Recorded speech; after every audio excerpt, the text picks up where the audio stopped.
Sa loob ng isang museo, tahimik na nag-iikot at nag-e-enjoy sa mga artwork ang mga anak ng punong ministro ng Ukraine. Habang mahigpit silang binabantayan ng malaking grupo, ng mga armadong bodyguard. Ngunit nang matapos ang kanilang pagbisita at lumabas sila ng gusali, biglang nagkaroon ng kaguluhan. Isang sasakyan ang tila bigla na lamang lumitaw, at malakas na bumangga sa kanilang sasakyan. Sa tindi ng banggaan, isang bodyguard ang naipit sa pagitan ng dalawang sasakyan, bago pa man makakilos ang iba. Makalipas lamang ang ilang segundo, bumukas ang mga pinto ng sasakyang umatake, at lumabas ang grupo ng mga lalaking nakamaskara na armado ng mga assault rifle. Walang pag-aalinlangan silang nagpaputok sa paligid, mabilis na pinapatay ang mga natitirang bodyguard, at maging ilang sibilyang nadamay sa gitna ng kaguluhan. Habang nagtatakbuhan at nagsisigawan ang mga tao sa harap ng museo, malinaw na isa itong planadong pag-atake upang kidnapin ang mga anak ng punong ministro. Pagkatapos ng madugong pag-atake, marahas na itinulak ng mga armadong kidnapper ang mga anak ng ministro. Papasok sa kanilang sasakyan bago mabilis na tumakas mula sa museo. Hindi nagtagal, nagsimula silang habulin ng security team, at mga patrol car ng polis, na nagdulot ng matinding kaguluhan sa mga lansangan ng lungsod. Habang tumatakas ang mga kriminal sa napakabilis na pangyayari, maraming sasakyang sibilyan ang nagkabanggaan.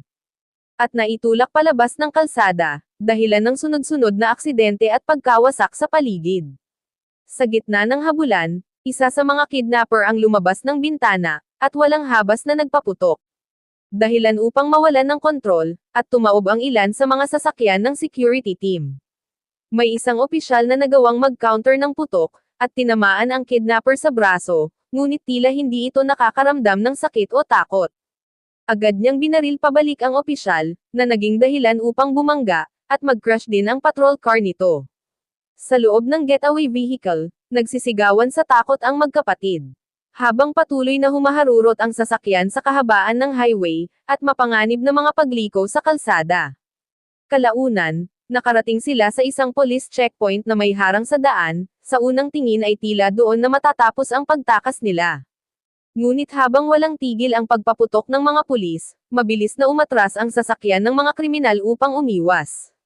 Hanggang sa ang kanilang driver ay tamaan ng bala sa ulo, at agad na namatay habang hawak pa rin ang manibela. Matapos mapatay ang driver, mabilis na lumabas ang isa sa mga kasamahan ng mga kidnapper mula sa sasakyan. At walang pag-aalinlangang pinagbabaril ang lahat ng mga pulis sa checkpoint. Sa loob lamang ng ilang segundo, bumagsak ang mga opisyal, habang nagkakagulo ang paligid. Pagkatapos nito, itinapon ng armado ang bangkay ng driver palabas ng sasakyan, at siya mismo ang humawak ng manibela upang ipagpatuloy ang pagtakas. Kalaunan, nakarating ang grupo sa isang extraction point, ngunit muli silang napalibutan ng mga pulis, at security forces. Isa na namang matinding putukan ang sumiklab sa lugar. Sa gitna ng bakbakan, napatay ang isa pang kriminal, ngunit nagawa pa rin ng pinuno ng grupo, na may sakay ang mga anak ng ministro sa naghihintay na helicopter. Habang paalis na ang chopper, sinubukan ng sugatang kasamahan nilang sumakay rin upang makatakas. Ngunit malamig siyang sinipa ng pinuno palabas ng helicopter, bago ito tuluyang lumipad, iniwan siyang mamatay sa gitna ng putukan. Kasabay nito, isa pang mas malaking operasyon ang nagaganap. Sinakop ng Paalan Liberation Front, ang Chernobyl Nuclear Power Plant, mabilis na pinapatay ang mga empleyado, at security personnel upang makontrol ang buong pasilidad. Pati ang abandonadong lungsod sa paligid ng complex ay kanilang inokupa, habang nilagyan nila ng mga pampasabog ang nuclear reactor.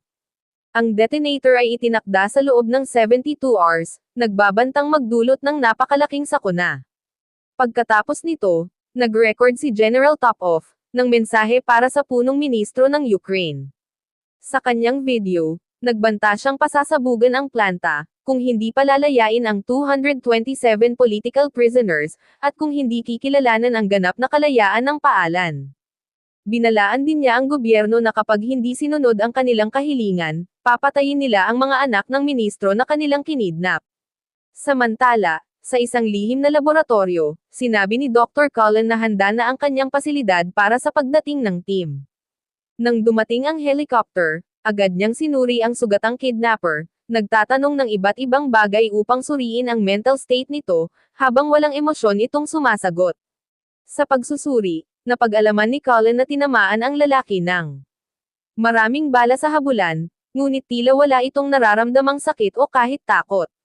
Doon ipinakita ang nakakagulat na katotohanan. Ang kidnapper ay isa palang experimental ng Next Generation Universal Soldier, o NGU, isang genetically enhanced na super army na ginawa sa laboratorio. Walang pag-aalinlangan, kumuha si Cullen ng bagong artificial arm mula sa refrigerator, at pinutol ang nasirang braso ng sundalo upang palitan ito, na para bang simpleng maintenance lamang ang ginagawa niya sa isang makina. Samantala, nakipagpulong naman si Colonel Kobe sa leader ng Ukraine, upang pag-usapan ang lumalalang krisis sa Chernobyl nuclear power plant. Habang pinapanood nila ang security footage ng mga kidnapper, at habulan ang naganap, napansin ni Kobe kung paano nakaligtas ang isa sa mga kidnapper, kahit paulit-ulit itong tamaan ng bala.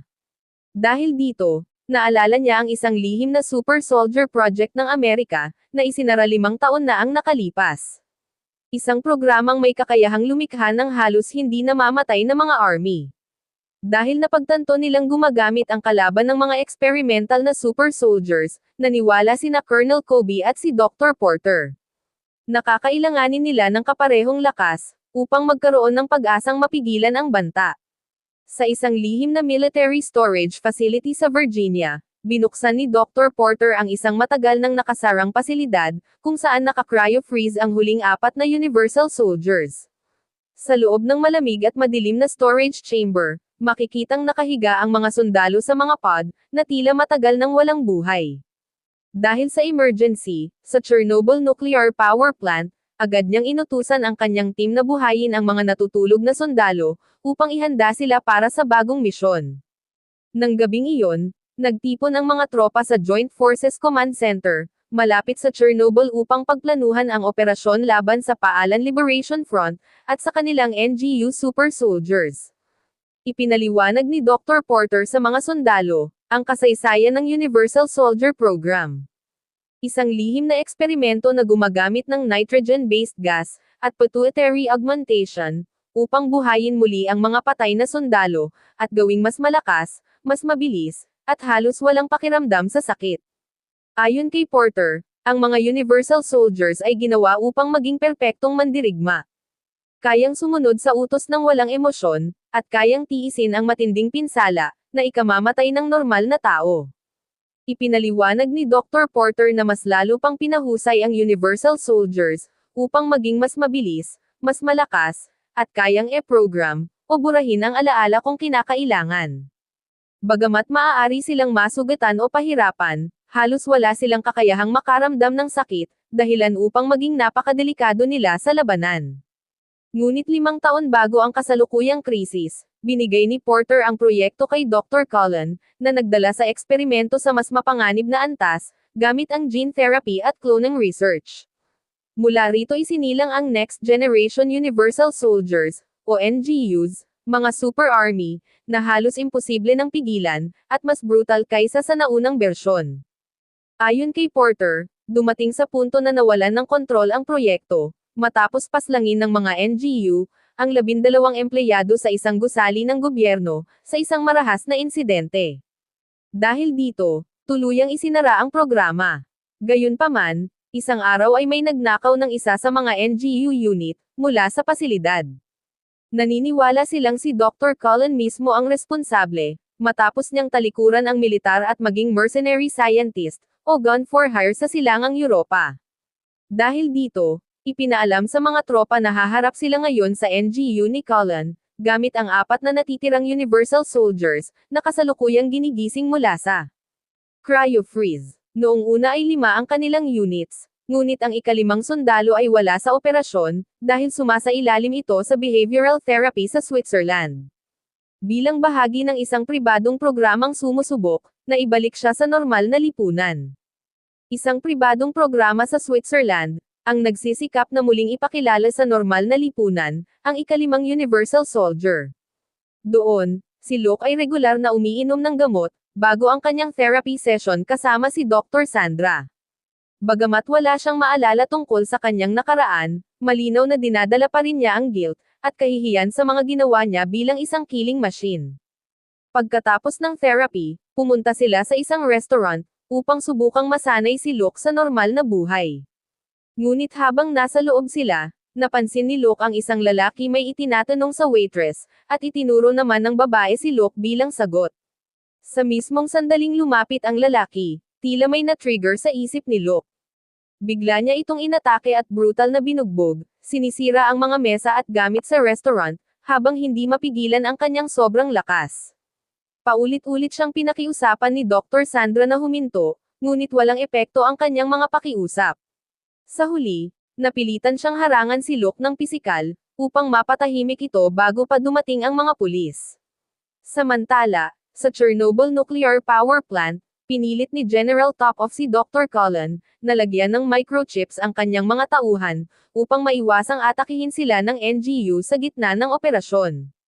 Kasabay nito, inihahanda naman ng US Army ang 4 na Universal Soldiers, para sa kanilang deployment. Binigyan sila ng combat gear habang ang mga espesyal na headset, ay ini-screw direkta sa kanilang mga bungo, upang kontrolin, at i-coordinate ang kanilang galaw sa labanan. Nang handa na ang lahat, ibinigay ang kanilang misyon, iligtas ang mga anak ng ministro, at isecure ang nuclear reactor bago sumabog ang planta. Ipinaalala rin sa mga ordinaryong sundalo na kung makaharap nila ang NGU, dapat nilang iwasan ito hanggat maaari, at ipaubaya sa Universal Soldiers ang pakikipaglaban. Madaling araw nang makarating ang mga tropang Amerikano sa planta. Tahimik nilang sinubukang pumuslit sa paligid ng complex, ngunit nasira agad ang kanilang plano nang may isang sundalo, na aksidenteng makatapak sa nakatagong landmine. Sumabog ito ng malakas, agad na nag-alerto sa mga kalaban, tungkol sa presensya ng mga sundalo ng Amerika. Bagamat nawalan na ng elemento ng surprise ang operasyon, mabilis pa ring kumilos ang mga tropang Amerikano, sa paligid ng Chernobyl Nuclear Power Plant. Mahusay nilang hinarangan ang mga daanan, at pinaputukan ang mga rebelde, sa sandaling lumabas ang mga ito mula sa gusali. Nang tila kontrolado na nila ang paligid, naghanda ang mga sundalo na pumasok sa planta, upang palibutan ang reactor, at iligtas ang mga bihag. Ngunit pinigilan sila ni Colonel Kobe. Ayon sa kanya, masyadong mapanganib ang loob ng planta, para sa ordinaryong sundalo, kaya inutusan niyang manatili sa labas ang karamihan, at hayaang ang 4 na Universal Soldiers lamang ang pumasok. Pagpasok sa madilim at metalikong pasilidad, naghiwa-hiwalay ang 4 na Super Soldiers, upang mas mabilis na mahanap ang NGU, at ang mga bihag. Ngunit naging malaking pagkakamali iyon. Mula sa dilim, biglang sumalakay ang Next Generation Universal Soldier. Tumalon ito papunta sa isa sa mga Universal Soldiers, at malakas na inihagis ang sundalo laban sa metal platform. Bago pa ito makabangon, paulit-ulit siyang sinuntok ng NGU bago brutal na sinaksak, gamit ang nakatagong talon nito. Agad namang hinabol ng NGU, ang pangalawang sundalo. Bagamat desperado itong nagpaputok, at pilit na lumalaban, mabilis pa rin siyang nadaig. Walang kahirap-hirap siyang binugbog, at sinaksak ng mas malakas na super soldier. Sa gitna ng kaguluhan, dumating ang 3 Universal Soldier, at agad na nagpaputok sa NGU.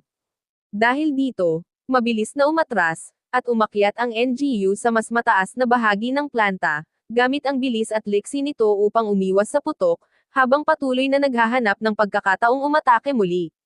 Nang malapit na ang 3 Universal Soldier, mabilis na tumalon ang Next Generation Universal Soldier, at marahas itong ibinaon sa isang bakal na kawit sa loob ng planta.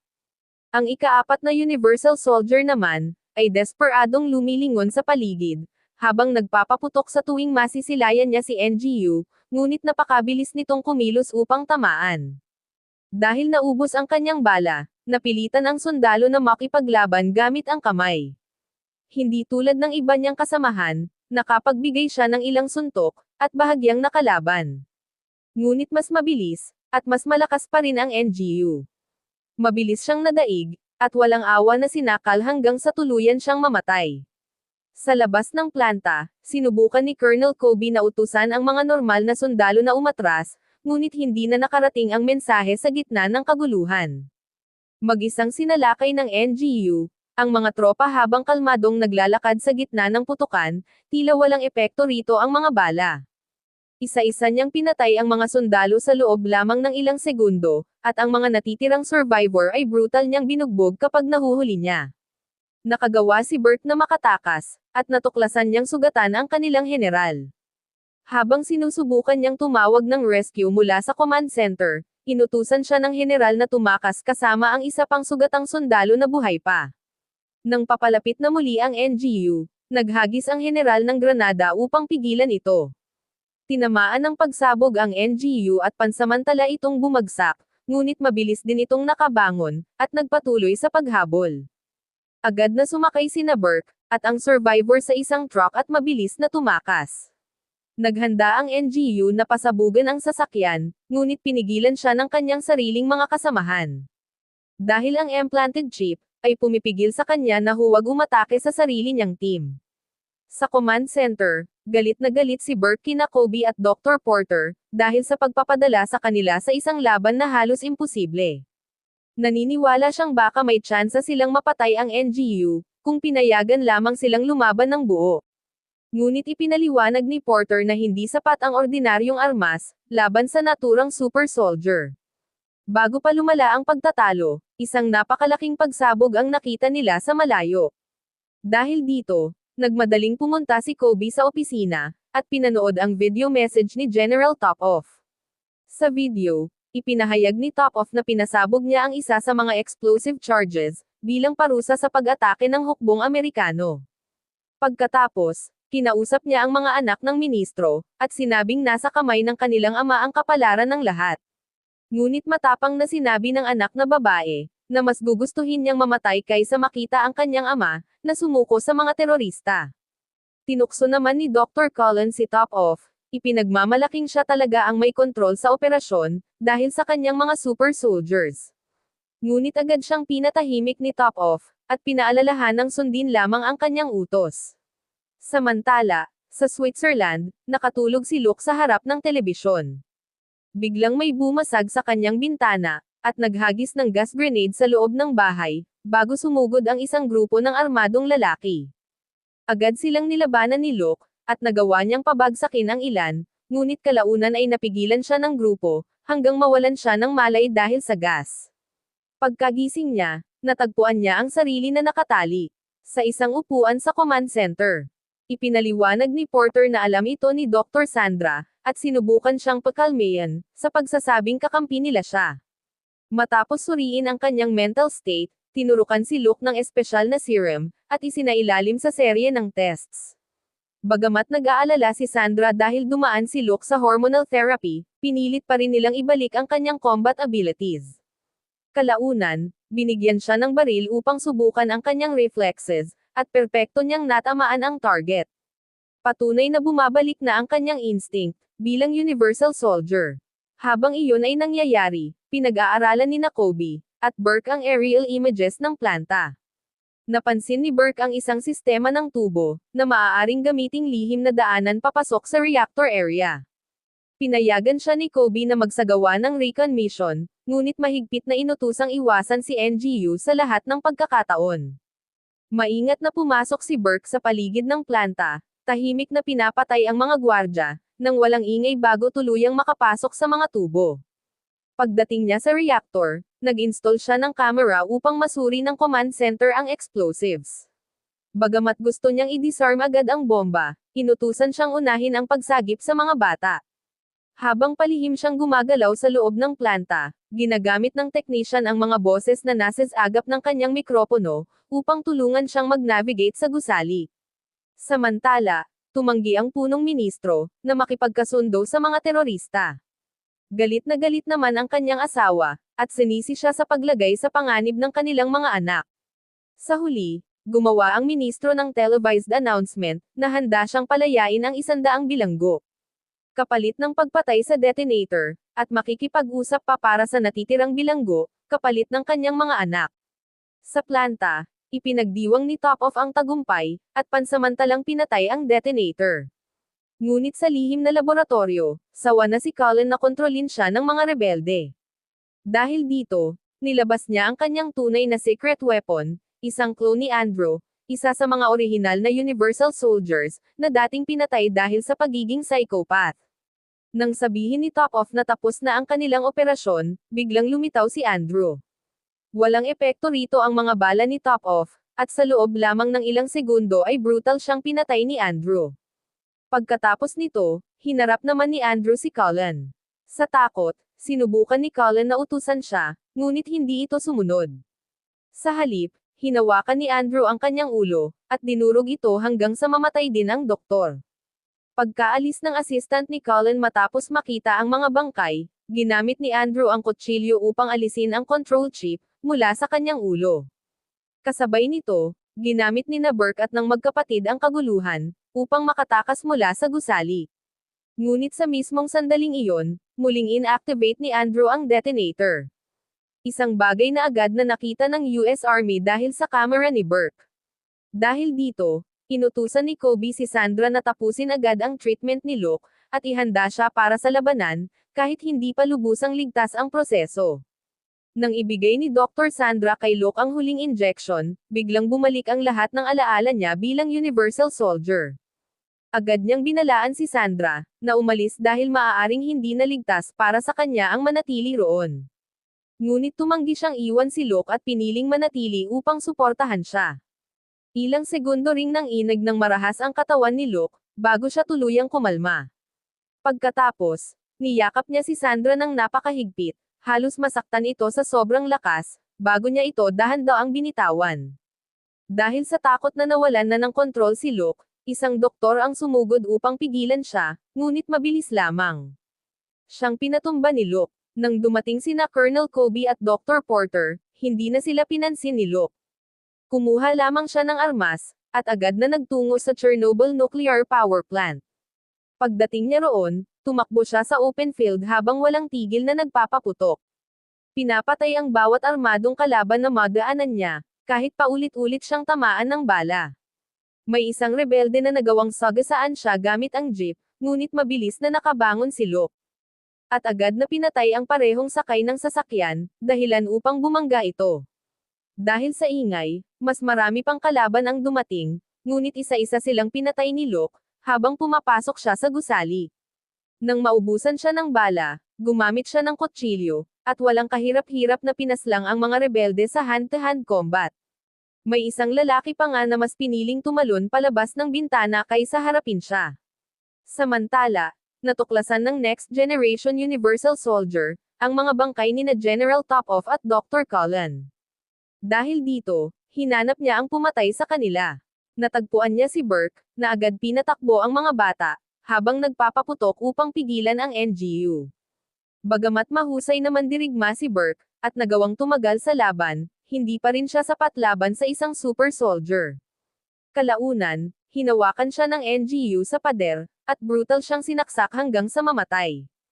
Pagdating ni Luke sa pangunahing gusali, nakita niya ang mga bangkay at ang bukas na container sa laboratorio. Dahilan upang mapagtanto niyang may mas mapanganib pang nilalang na pinakawalan. Sinundan niya ang bakas ng dugo, hanggang matagpuan din niya ang patay na assistant ni Cullen. Sa katabing silid, natuklasan niyang na-corner ni Andrew ang magkapatid. Pakiramdam ni Andrew ay pamilyar si Luke mula sa nakaraan, ngunit hindi malinaw ang kanyang alaala upang maalala kung bakit.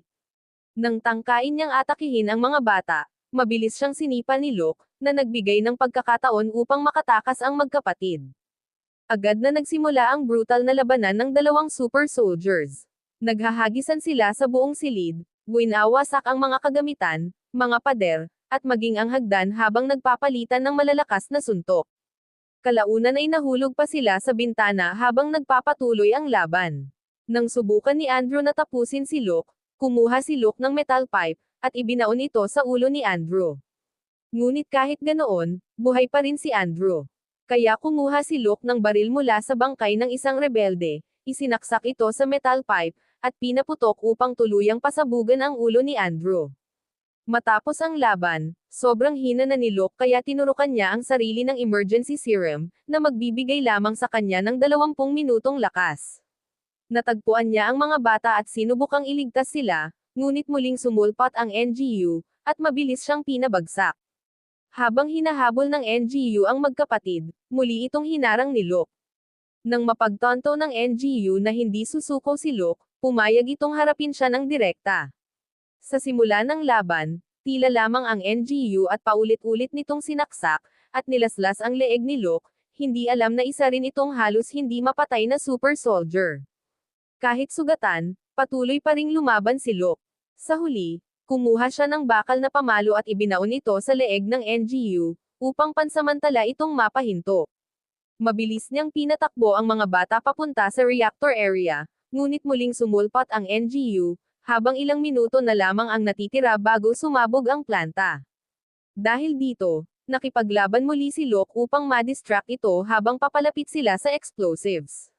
Sa gitna ng pakikipagbuno, nakuha ni Luke ang detonator, at isiniksik ito sa damit ng NGU bago niya ito itinulak. Pareho silang nahulog mula sa balkonahe, at gumulong hanggang sa labas ng gusali. Halos wala ng lakas si Luke, at bumagsak sa lupa. Samantala, desperadong sinusubukan ng NGU na alisin ang detonator, mula sa kanyang katawan. Ngunit huli na ang lahat. Biglang sumabog ang detonator sa kanyang mga kamay, at tuluyang pinatay ang super soldier. Sa kabutihang palad, hindi umabot ang pagsabog kay Luke. Bago siya tuluyang mawalan ng lakas, tiningnan niya ang magkapatid sa huling pagkakataon, habang ligtas silang nakatayo sa malayo. Hindi nagtagal, dumating ang militar at iniligtas ang mga bata habang kinukuha rin nila ang mga katawan ng mga super soldiers, para sa karagdagang research. Kalaunan, sa Virginia, lihim na inayos muli ni Dr. Porter ang katawan ng NGU, at nagsimulang gumawa ng maraming clone nito. Senyales na hindi pa talaga tapos ang eksperimento, sa paglikha ng isang super soldier army.